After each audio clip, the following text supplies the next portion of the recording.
Brain wash fellowship Sunday స్కూల్లో motivation classes అని, devotion classes అని, పప్పెట్ షోస్ అని, బైబిల్ క్లాసెస్ ద్వారా ఇలా మేము ఎన్నో విధాలుగా నేర్చుకుంటూ ఉన్నాము.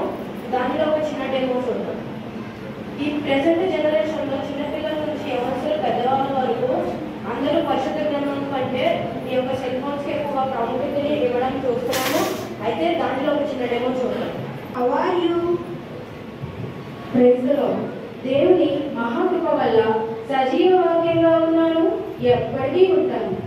ఎప్పటికీ ఉంటావా?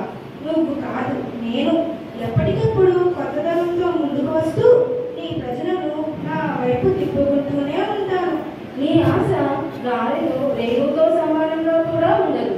నేను వంతన ఈ విశ్వమంతా కూడా నా స్వాధీనంలో ఉంది. తెలుసా, కొన్ని విషయాలు చెప్పనా? చెప్పు. నీవు లేకుండా నాతో ఎక్కడికైనా వస్తారు. నిన్నైనా మర్చిపోతారేమో కానీ నన్ను పక్కనే ఉంచుకుంటారు. ఒక్క సెకండ్ నేను కనిపించకపోతే వారి ఊపిరాగినంత పని జరిగిపోతుంది. నిన్ను కూడా ఒక యాప్గా చేసి నాలో పెట్టేసుకున్నాను.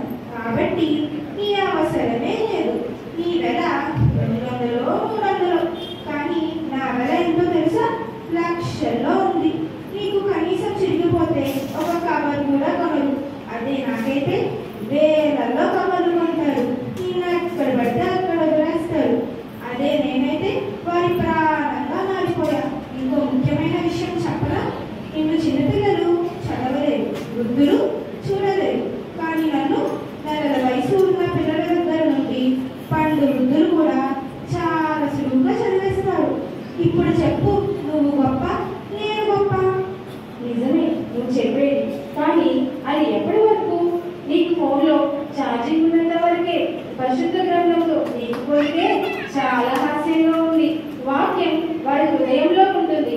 ప్రతి సంతోషంలోనూ బాధలోనూ వాక్యం ద్వారా నేను వారితో మాట్లాడతాను. నన్ను ఎంతో మంది చింపాలనుకున్నారు, కాల్చివేయాలనుకున్నారు, అసలు నన్ను కనపడకుండానే చేయాలనుకున్నారు. కానీ నా వాక్యం ద్వారా వారందరినీ కూడా నా భక్తులుగాను, నా మిషనరీలుగాను, నా సేవకులుగాను వారి ఇష్టంతోనే మారిపోయారు. నాకు కవర్తో అవసరమే లేదు. వాక్యం ద్వారా మారిన వారి హృదయాలే నాకు కవర్లు. పరిశుద్ధ గ్రంథం చదివి మారిన వారే కానీ వారి బ్రతుకులు మార్చబడ్డాయే కానీ నీలా వారికి నరకానికి మార్గం చూపలేదు. నీవు విశ్వమై ఉన్నావా? ఈ సర్వ భూమండలాన్ని ఆఖరికి నిన్ను చేసింది ఎవరు? ఈ సృష్టికర్త అయిన ప్రభు ద్వారానే కదా నువ్వు రూపింపబడ్డావు. నేను లేకుండా ఎక్కడికైనా వెళ్తారా? నా వాక్యము వారి త్రోవకి వెలిగి ఉన్నది. యోహాను 1:1 ప్రకారము ఆదియందు వాక్యము ఉండేది, వాక్కు దేవుని యొద్ద ఉండేది, వాక్యము దేవుడై ఉండేది, ఆదియందు దేవుని యొద్ద ఉండేది, సమస్తము ఆయన మూలముగానే కలిగేది, కలిగి ఉన్నదేది ఆయన లేకుండా కలగలేదు. నీవు హ్యాపీతోవా? అవ్వని మోసం చేసిన సాతాను మంచి చెడులను తెలియజేసిన జీవవృక్ష ఫలము తినకూడదు అంటే సాతాను తినేలా చేసింది. ఇప్పుడు ఇలా ఫోన్ని వాడుకొని అవ్వని మోసం చేసినట్లు నా ప్రజల్ని మోసం చేస్తున్నావా?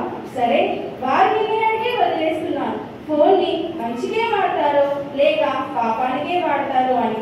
నిన్ను ఇప్పుడు వినపడేసిన పగిలిపోతావు, కానీ వాక్యము నా ప్రజల హృదయంలో నుండి తీసివేయలేదు, నిత్యము ఉంటుంది.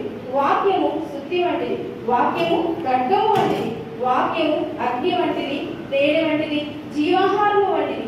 నీవు ఏమీ చేయలేవు.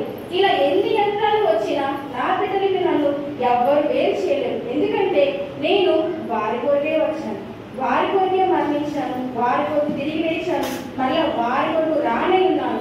ఆఖరి వరకు ఎవరైతే నాకు నమ్మకంగా ఉంటారో వారిని నేను పరలోకాన్ని తీసుకువెళ్తాను. ఇంకా ఎప్పుడు కూడా నువ్వు వాక్యంతో పరిశుద్ధ గ్రంథంతో పోల్చుకోకు.